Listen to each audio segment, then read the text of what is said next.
ఆశ్చర్యకరమైన బైబిల్ పాఠముగా సమూయేలు 2వ గ్రంథము 16వ అధ్యాయం చదువుకుందాము. దావీదు కొండ శిఖరం అవతల కొంచెం దూరం వెళ్ళిన తరువాత మెఫీబోషెతు సేవకుడైన సీబా గంతలు కట్టిన 2 గాడిదలను తీసుకుని వచ్చాను. 200 రొట్టెలను, 100 ద్రాక్ష గెలలను, 100 అంజూరపు అడలును, ద్రాక్షారసపు తిత్తి ఒకటియు వాటి మీద వేసి ఉండెను.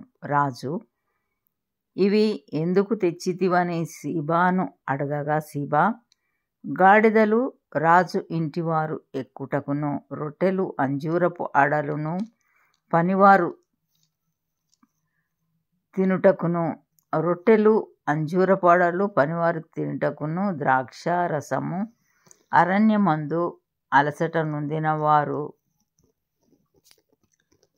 త్రాగుటకును తెచ్చితిననగా, రాజు, నీ యజమానుని కుమారుడు ఎక్కడనున్నాడని అడిగాను. అందుకు సీబా, చిత్తగించుము, ఈవేళ ఇశ్రాయేలీలు తన తండ్రి రాజ్యమును తనకు తిరిగి ఇప్పింతురనుకొని అతడు యెరూషలేములో నిలిచి ఉన్నాడనెను. అందుకు రాజు, మెఫీబోషెతునకు కలిగినదంతయు నీదే అని సీబాతో చెప్పగా, సీబా, నా ఏలినవాడా రాజా, నీ దృష్టియందు నేను అనుగ్రహము పొందుదునుగాక, నేను నీకు నమస్కారం చేయుచున్నానెను. రాజైన దావీదు బహూరీము దాపునకు వచ్చినప్పుడు సౌలు కుటుంబీకుడగు గెరా కుమారుడైన షిమీ అనునొకడు అచ్చట నుండి బయలుదేరి వచ్చాను. అతడు వెంట నడుచుచు దావీదును శపించుచు, జనులందరూ బలాఢ్యులందరూ దావీదు ఇరుపార్శ్వముల నుండగా రాజైన దావీదు మీద అతని సేవకులందరి మీదను దావీదు మీదను అతని సేవకులందరి మీదను రాళ్ళు రువ్వుచూ వచ్చాను. ఈ షిమీ నరహంతకుడా, దుర్మార్గుడా, చీపో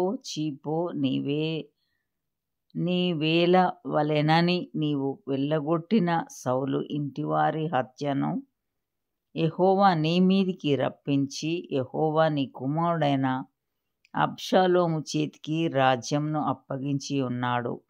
నీవు నరహంతకుడవు గనుకనే నీ మోసంలో నీవు చిక్కుబడి ఉన్నావని చెప్పి రాజును శపింపగా, సెరూయా కుమారుడైన అబీషై, ఈ చచ్చిన కుక్క, నా ఏలిన వాడవును రాజవునగు నిన్ను శపింపనేలా?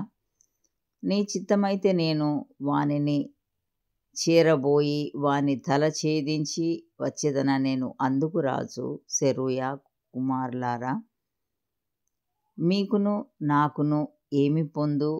వానిని శపింపనీయుడు.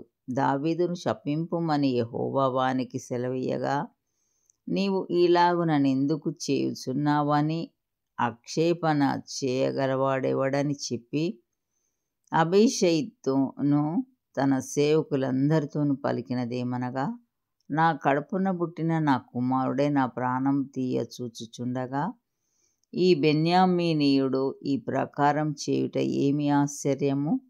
వాని జోలి మానుడి.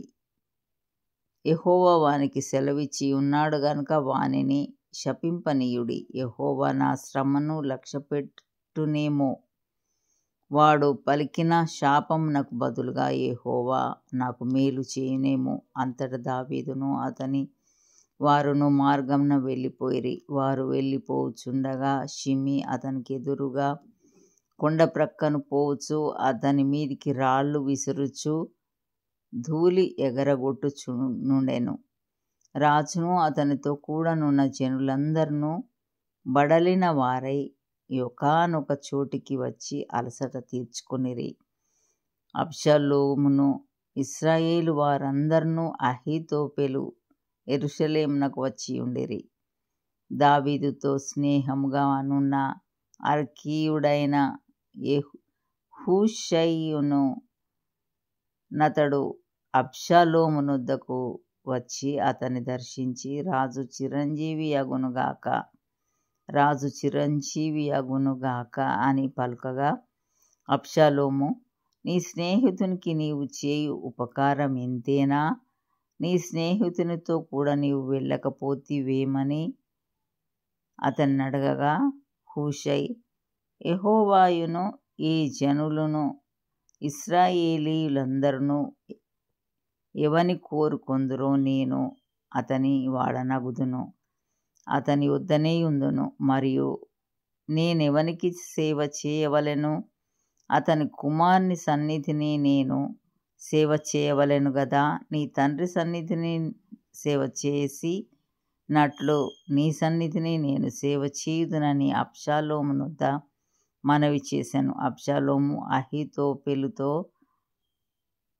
మనము చేయవలసిన పని ఏదో తెలుసుకొనుటకై ఆలోచన చేతము రమ్ము అనగా, అహీతోపెలు, నీ తండ్రి చేత ఇంటికి కావలి యుంచబడిన ఉపపత్నుల యొద్దకు నీవు పోయిన ఎడల నీవు నీ తండ్రికి అసహ్యుడవైతివని ఇశ్రాయేలీయులు అందరూ తెలుసుకొందురు. అప్పుడు నీ పక్షముననున్న వారందరూ ధైర్యం తెచ్చుకొందురని చెప్పాను. కాబట్టి మేడ మీద వారు అబ్షాలోమునకు గుడారం వేయగా ఇశ్రాయేలీయులందరికీ తెలియనట్లుగా అతడు తన తండ్రి ఉపపత్నులను కూడెను. ఆ దినములలో అహీతోపెలు చెప్పిన ఏ ఆలోచన అయినను ఒకడు దేవుని యొద్ద విచారణ చేసి పొందిన ఆలోచన అయినట్టుగా ఉండెను. దావీదును అబ్షాలోమును దానిని అట్లే ఎంచుచుండిరి.